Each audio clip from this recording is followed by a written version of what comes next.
Thanks for all the organizers and for you to share this experience. So I will talk mostly about streets and social life and movement in cities, and especially in Latin America. Borges poetically said that if you want some place to exist, it has to be thought, it has to be lived, it has to be remembered. Otherwise, it doesn't exist. And the same happens with streets. So when a public space ceases to be public, what are the necessary components of that? And I will also try to talk a little about what is Latin American cities and Latin American streets, and how social life depends on the kind of mobility, and how that evolves with different generations of cities and streets, and how they overlap.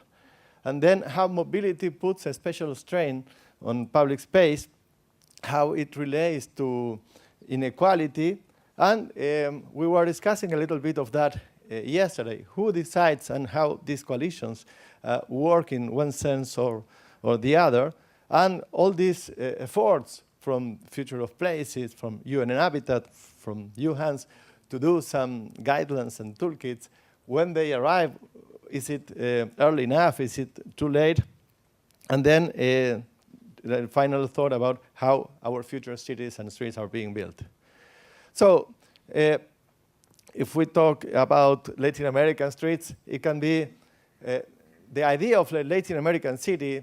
It's something that is very heterogeneous. It's something that you cannot generalize. Each city is very different from the other, but at the same time, there is an idea of all Latin American cities from the pre-Columbian societies, and then there is an idea of Latin American cities as being very new. At the beginning of the 20th century, very few have more than 100,000 people, and today we have 4 cities with more than 10 million people. So we see that in the grids of our cities, especially in the central parts, and in the peripheries, we tend to be more similar to several other cities in the world now. And sometimes the question of the Latin American cities being also questioned. Adrián Gorelik says that there is no such thing as a Latin American city. Each one is so different than the other that you cannot have a single unit. And perhaps Miami would be a synthesis of Latin American cities, a sort of Frankenstein with part of each one. But if we go through different generations, and we see the pre-Columbian cities, the Nocticlan, for instance, there was a monumentality and a scale that was completely unknown for the Spanish conquerors when they came to America, and some of it remains in the newer cities through the colony till now.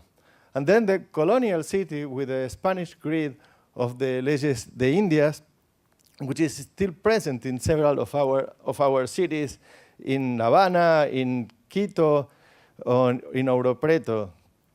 And then through the colonial grid, there were enlargements at the Republican time, and most of it with the centenaries, with monumental interventions that tried to change that.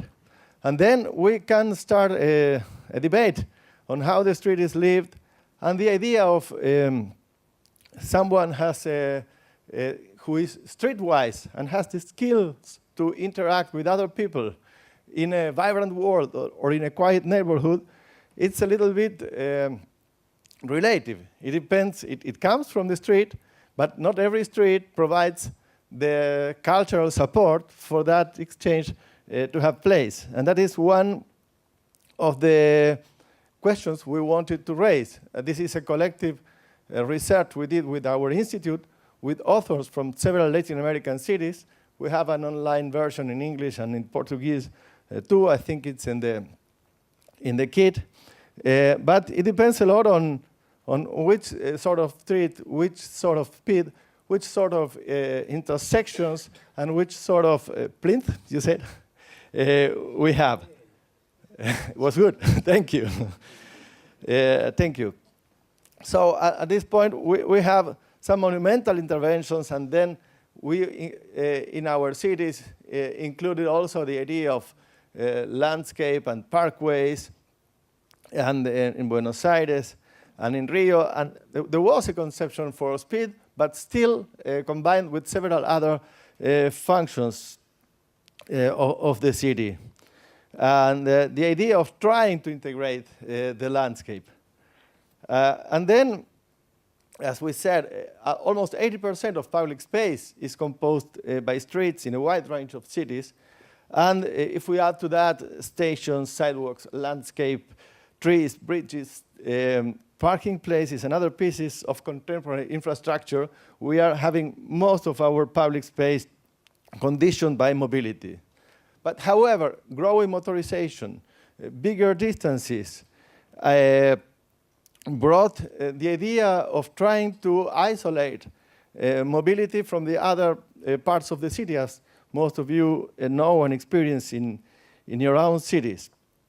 And then the idea of traffic engineering tried to provide ways for going fast by car through the middle of the cities, and shaping also the peripheries.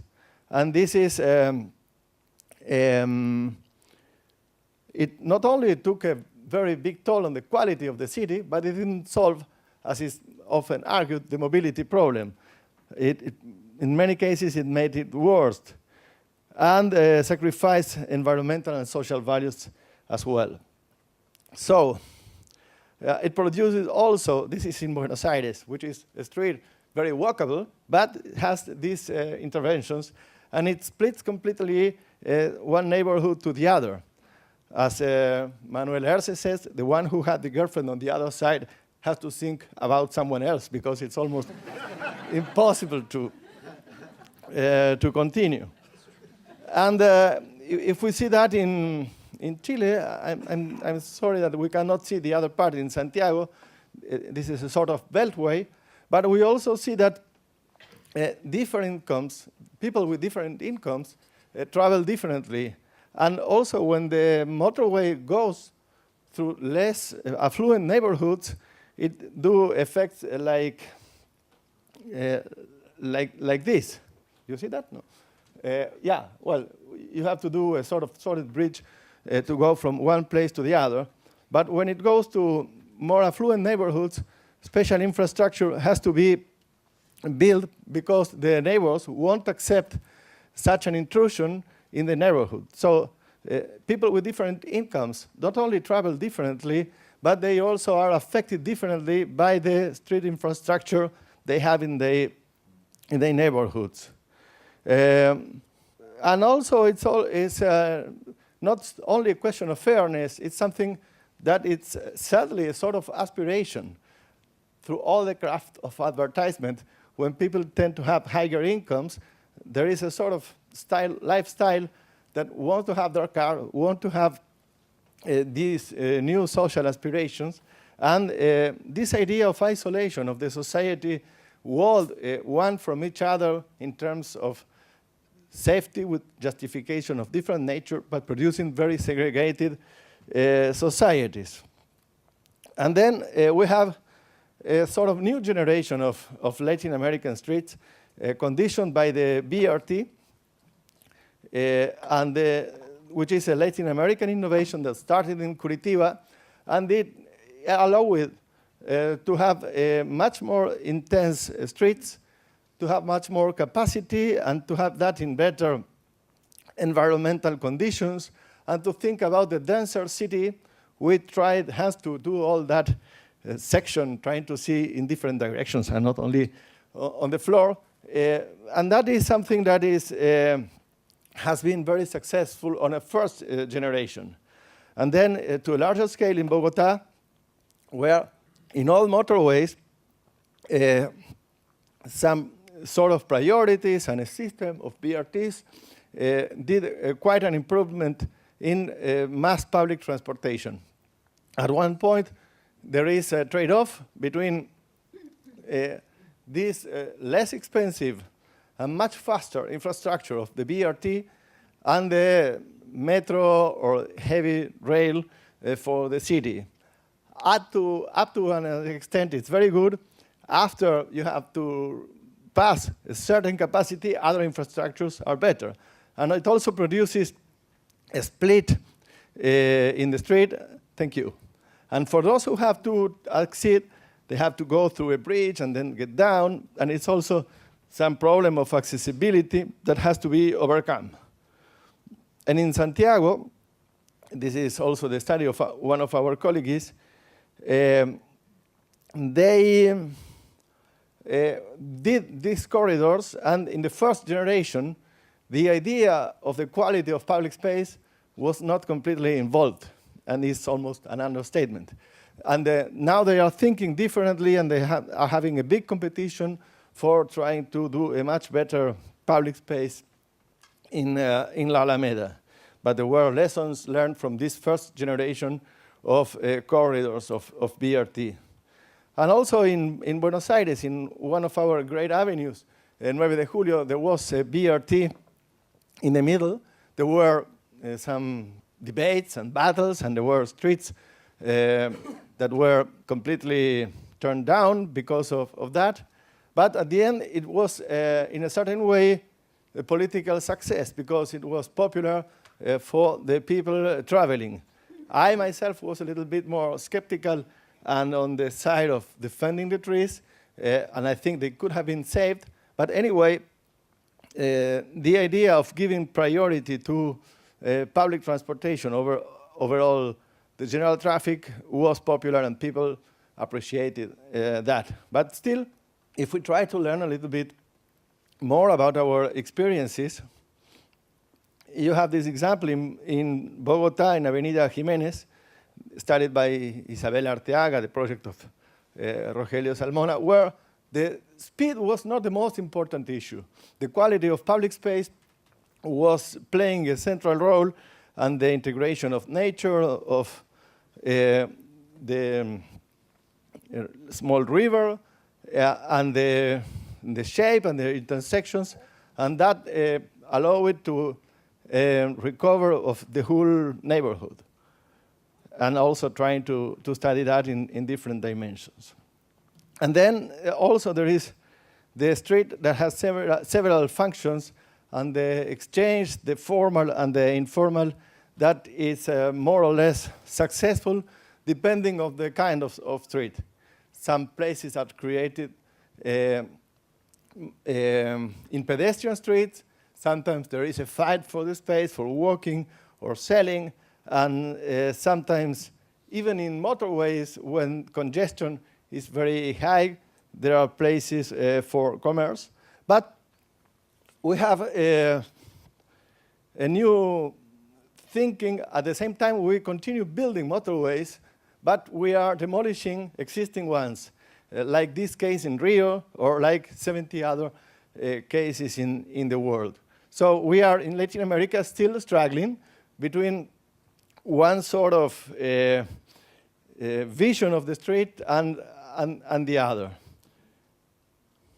And this is also affecting poor neighborhoods, like this case in Patio Bonito in Bogotá, and it also affects the way the prices are expressed in terms of how the society values and appreciates the infrastructure that allows to go there.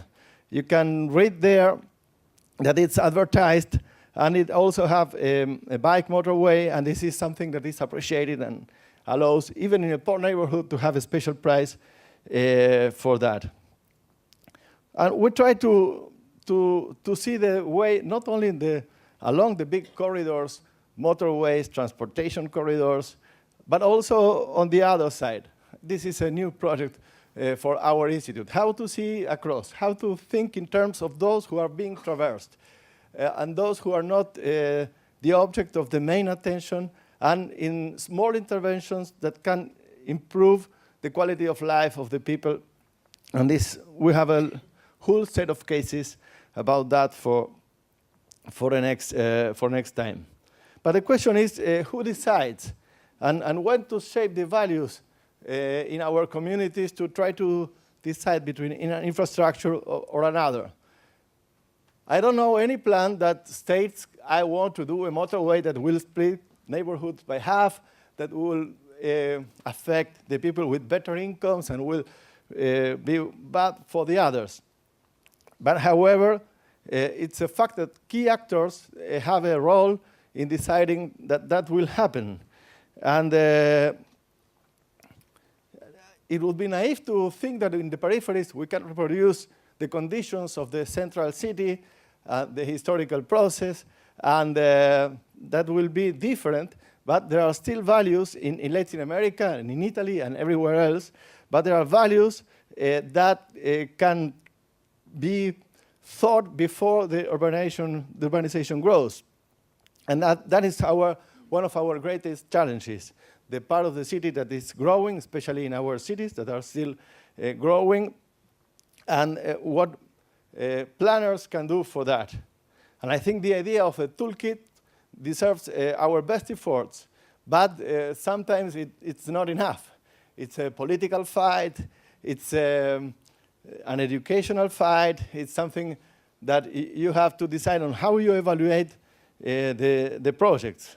Because short-term revenues are a powerful incentive, and a big share of investment is assigned to street and mobility infrastructures. And sometimes the expectations are so high that it's simply money changing hands in a corrupt way. And that is something that happens, and if we have a toolkit, it will not be enough if we want to change that.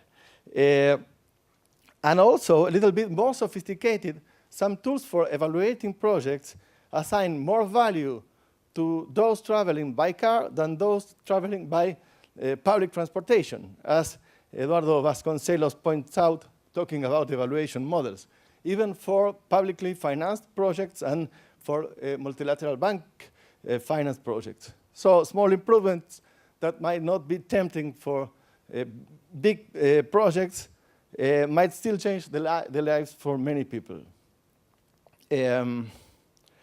So if we try to think what are, and these are another examples of how those being traversed are not being paid attention, and that is something we pay in terms of lives, and it changes completely the rate of pedestrians killed in poorer neighborhoods than in richer ones where some infrastructure at least have been developed. So who decides?